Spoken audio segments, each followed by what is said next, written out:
养马犬的老铁们都来聊一聊，到底哪种玩法才是对的呢？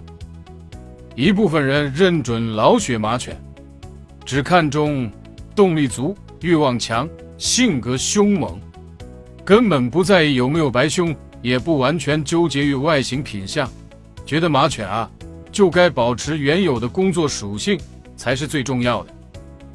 还有一部分朋友觉得现在社会更需要伴侣型马犬，偏爱颜值高、毛色顺滑，适当弱化过激野性，不用太暴躁凶猛，